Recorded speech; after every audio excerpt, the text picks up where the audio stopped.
মানুষ মানুষ গাছটার শিকড়ে বিষ ইনজেক্ট করা হচ্ছে গোপনে, একলা অন্ধকারে। আমরা দুবেলা যারা ওই পথ দিয়ে হাঁটাহাঁটি করি, তারা ভাবলাম মানুষ মানুষ গাছটা ডালপালা শুকিয়ে মরে যাচ্ছে একটু একটু করে। গাছটা ঘিরে অনেক স্মৃতি, কিন্তু আমরা আমল না দিয়ে এগিয়ে যেতাম সামনে। কখনো দাঁড়িয়ে গাছটাকে জিজ্ঞাসা করিনি কেন এমন হচ্ছে। অথচ গাছটাকে যেভাবে পেরেছি আমরা ব্যবহার করেছি নিজের নিজের মতো। এমনকি দিলুদার অভাবে চায়ের গুমটির উনুনের তীব্র আঁচেও গাছটা অন্তত মরে তো যায়নি। সহ্য করেছে, করতে হয় বলেই। শুনেছি গাছটা পুরোপুরি মরে গেলে রাস্তা চওড়া হবে, মানুষের সুবিধা হবে চলাফেরার। একদিন সত্যিই তাই হলো। গাছটা শূন্য হয়ে গেল। শুকনো ডালগুলো যেন দুবাহু বাড়ায়ে দাঁড়িয়ে আছে দেখে কেটে ফেলার নির্দেশ এসে গেল যথাসময়ে।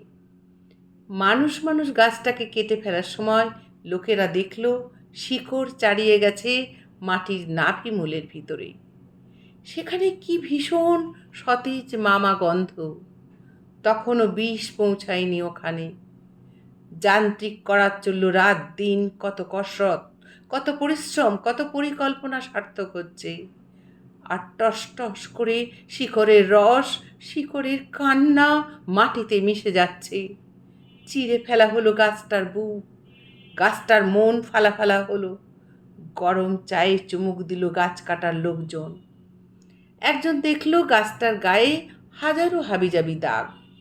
অন্যজন বলল বয়সের চিহ্ন, অমনই হয় গাছেদের। গাছটার নিচে এক পাগলের বাসা ছিল। সে দূর থেকে গাছটাকে বিদায় জানাতে জানাতে বলল, ওগুলো হাবিজাবি দাগ নয় গো ভালো মানুষেরা। আমি যে দেখেছি প্রতিদিন ও লিখে রাখতো ওখানে জীবনের কথা। এ কথা শুনেই সবাই তেড়ে গেল পাগলের দিকে। পাশে খিলখিল করে হাসছে আরেকটি গাছ।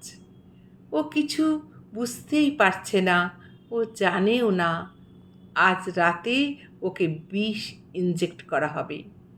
অথচ কেউ কিচ্ছুটি জানতেও পারবে না। তারপর একদিন আমরা সবাই শুকনো গাছটার দিকে তাকাতে তাকাতে হেঁটে যাব যখন, তখন বলবো গাছেদের শোক এত তীব্র।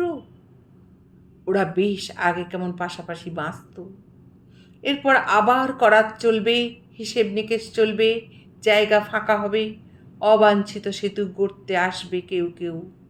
আসবেই, সে সেতুতে চিরও ধরবে।